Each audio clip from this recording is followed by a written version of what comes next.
Yang kau diri terpacak dekat situ dah kenapa? Pergilah tolong laba-laba tu bina jaringnya. Aku tak retilah nak mula kat mana.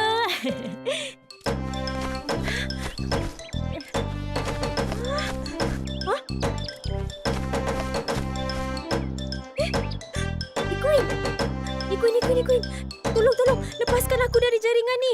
Aku dah terperangkap lah. Ish, kau ni Ikuan. Kalau tak menyusahkan aku memang tak sah.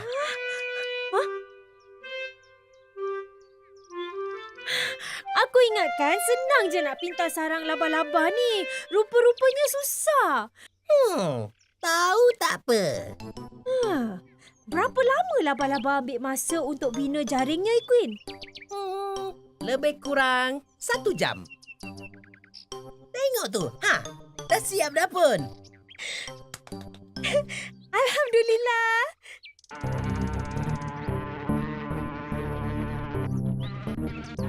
Tengok tu.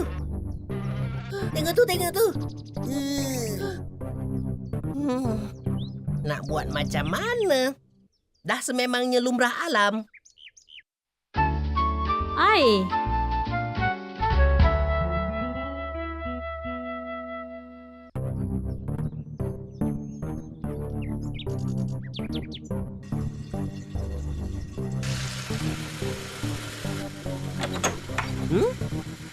Ish, Ikuan ni asyik lupa nak tutup kepala paip je.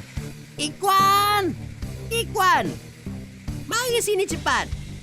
Apa dia, Ikuin? Ada percubaan baru ke? Tengok tu. Kau terlupa tutup kepala paip lagi. Ini bukan kali yang pertama tau. Ups. Ingatkan, aku dah tutup kepala pipe tu tadi. Aku terlupalah. Ikuan, kau sedar tak yang kau dah bazirkan air? Pergi tutup kepala paip tu sekarang. Yelah. Relaxlah, Ikuin. Tak payahlah nak marah-marah. Hei, kau ingat kelakar sangat ke? Kalau tiba-tiba air tak ada macam mana? Aku tak boleh mandi lagi lah, kot. Alah, masalah kecil je lah. Tak payahlah kecoh-kecoh. Oh, jadi selama ini kau ingat pembaziran air ini perkara kecil ajalah ya? Oh, macam tu Faham?